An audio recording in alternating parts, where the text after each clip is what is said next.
한국의 웹3 생태계가 건강하게 성장하는 그날까지 제로엑스 블롭의 초초기초 상편에 이은 하편의 강의를 맡게 된 강의자 소니입니다. 이번 시간에는 지난 상편에서 설명한 비트코인 시스템의 기술적인 측면을 아주 쉽고 간단하게 설명을 드린 후에 비트코인에서 진화한 이더리움이 비트코인과 어떻게 다른지, 그래서 이더리움은 어떤 것들을 가능하게 만들었는지 간단하게 알려드리려고 합니다. 먼저 비트코인 시스템의 기술적인 측면을 설명하는 시간인데요. 탈중앙 블록체인, 신뢰가 필요 없는 시스템, 도대체 왜 이런 제목이 붙었는지 지금부터 한번 알아가 보도록 하겠습니다. 초초기초 상편 비트코인 수업 시간에 비트코인을 소유한다는 것이 기존 현실에서 소유하는 것과 어떻게 다른지 설명했던 거 기억하시나요? 가장 중요한 부분이 바로 이 중간자의 유무였는데요. 비트코인은 정부나 은행이라는 중간자 없이도 소유를 증명할 수 있는 시스템이라고 말씀을 드렸었습니다. 기억하고 계시죠? 그렇다면 이런 생각이 드실 거예요. 도대체 누가 거래의 참임을 증명하는 것일까? 누가? 원래 내 소유권이 참임을 입증해주던 중간자는 정부와 같은 또는 은행과 같은 이러한 신뢰할 수 있는 누군가였습니다. 그죠? 여러분들은 은행을 믿기 때문에 여러분들의 돈을 은행 계좌에 넣어두고 내 자산을 맡긴 대로 은행이 가지고 있을 거라고 믿고 있습니다. 그리고 원할 때 언제든 출금이든 계좌 이체든 할 수 있도록 해줄 거라고 믿고 있죠. 만일 은행을 믿지 않더라도 적어도 은행에 문제가 생기면 이 정부가 나의 자산을 보호해주기 위해 만든 여러 법적 조치로 나를 보호해줄 거라고 믿고 있기 때문에 이러한 시스템들이 지금까지는 유지가 될 수 있었습니다. 이 비트코인은 신뢰할 수 있는 중간자, 은행이나 정부와 같은 이런 중간자 없이 거래가 참임을 검증하기 위해서 분산 원장 또는 탈중앙 블록체인이라고 하는 이 기술을 활용합니다. 아마 한 번쯤은 들어보셨을 건데요. 들어는 봤지만 이게 도대체 뭔지 모르시는 분들이 대부분일 것 같습니다. 오늘 정말 쉽게 제가 알려드릴게요. 우선 분산 원장, 탈중앙 블록체인이 중간자 없이도 거래가 참임을 증명하는 것이 도대체 어떻게 가능한지 원리부터 한 문장으로 말씀을 드리면 다음과 같습니다.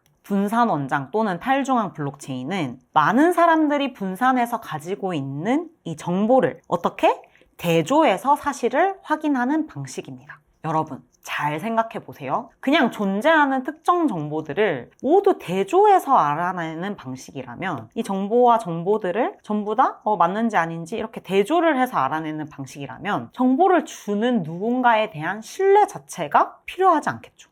우리는 이를 trustless system, 즉 신뢰가 필요 없는 시스템이라고 부릅니다. 확 와닿지 않으실 수 있으신데요. 이 원리를 직관적으로 이해하기 위해 예시를 하나 들어드리려고 합니다. 해리포터와 마법사의 돌이라는 책 아시나요? 전 세계적으로 1억 700만 권 이상이 팔린 책이라고 하는데요. 저도 어릴 때 너무 재미있게 읽었던 책인데 만약에 해리포터를 쓴 저자인 J.K. 롤링이 방송에 나와서 해리포터는 한국인입니다 라고 말한다면 무슨 일이 발생할까요? 저자가 말한 것이니까 맞아 라고 할까요, 여러분? 전 분명 아닐 거라고 생각을 합니다. 아마 전 세계 수많은 독자들은 자기의 서재에 있던 책을 꺼내서 펼쳐 들고는 해리포터가 한국인이 아님을 입증하는 내용을 사진을 찍어서 자신의 SNS에 올리고 서로 해시태그를 막 걸겠죠? 그러면서 많은 사람들이 해리포터 한국인 아님 챌린지를 이어나가지 않을까요? 요새 AI가 엄청 발전해서 심지어 AI로 이를 증명해내려는 사람들의 움직임도 많을 거라 생각합니다. 네, 여러분. 이 특정 정보의 참을 입증할 때 누군가를 신뢰하는 것이 아니라 이 정보를 대조하면서 사실을 확인하는 것이 어떤 의미인지 해당 예시를 통해서 확 와닿으셨을 거라고 생각을 하는데요. 우리는 이미 출판되고 1억 명 이상의 사람들에게 구매된 이 책과 관련한 내용과 관련해서는 저자일지라도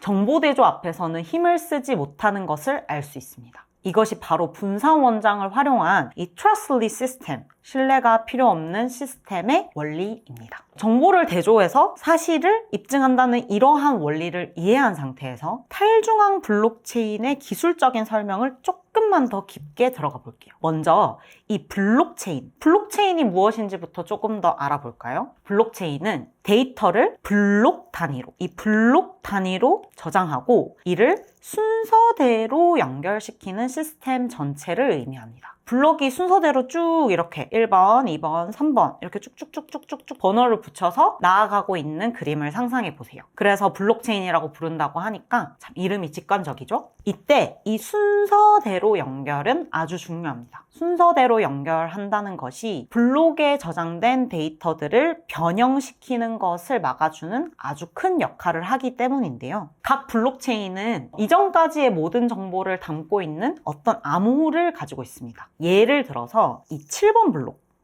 블록은 1번부터 6번의 블록의 정보를 모두 함축한 어떤 한 문장으로 된 암호를 가지고 있습니다. 그래서 만약에 제가 5번에 있는 어떤 블록의 정보를 약간만 변형을 주는 거예요.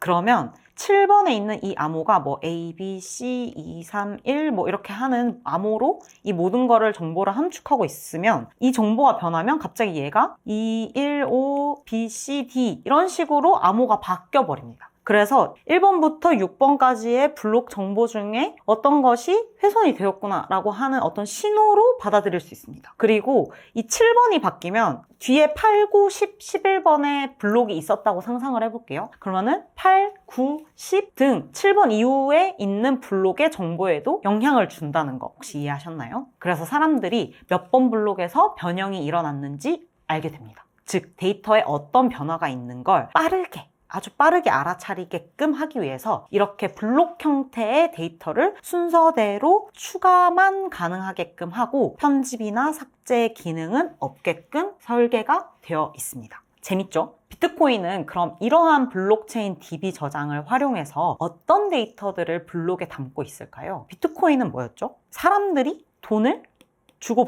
참여하고 있는 사람들이 돈을 주고받는 기능을 구현해 놓은 시스템이라고 했잖아요. 그렇다면 이 블록에는 어떤 데이터가 들어갈까요? 네, 맞습니다. 사람들의 거래 내역이 블록에 담기는 정보가 됩니다. 제가 직관적으로 보여드리기 위해서 원래 모형을 조금 단순화해 보았어요. 그래서 들어가는 거래 내역 정보를 보면 이런 식으로 적혀 있다라고 생각을 하시면 되세요. 영희가 철수한테 10,000원을 송금했습니다. 진주가 보라한테 50,000원, 마지막에 우빈이 지연이한테 89,000원을 송금했는 이러한 내용들이 이제 이 블록에다가 저장이 되는 것이 비트코인의 케이스예요. 그리고 여기에는 특정 거래 내역이 가득 차면 예를 들어서 이 페이지는 이렇게 5개의 거래 내역만 적을 수 있다고 생각을 해보세요. 그러면 이 5개가 다 찼죠? 그러고 나면은 다음 블록이 열려서 다음 블록에 또다시 5개의 거래 내역이 쌓이게끔 되어 있습니다. 여러분 요즘 실물 통장 안 가지고 계신 분들도 많지만 은행 가서 통장을 개설하면 통장에 이제 거래 내역이 쌓이고 나면은 옛날에는 가지고 가서 통장 정리라는 걸 했었어요. 그래서 이제 딱 그 페이지가 가득 차면은 꺼내서 다시 넣으면 다시 거래 내역이 쭉 찼었거든요. 그래서 이 통장에 거래 내역이 다 차면은 새로운 통장을 받아냈어야 했었어요. 그런 거랑 비슷하다고 생각을 하시면 됩니다. 그래서 1번부터 5번까지의 정보가 담긴 거를 압축해 놓은 암호 한 문장이 이렇게 들어가게 됩니다. 조금 어려우니까 그냥 거래 내역이랑 이전까지의 정보를 압축해 놓은 정보 2개가 대표적으로 들어가는구나 이렇게 생각을 하시면 되세요. 물론 더 많은 정보가 들어가거든요. 근데 요거 2개만 아셔도 됩니다.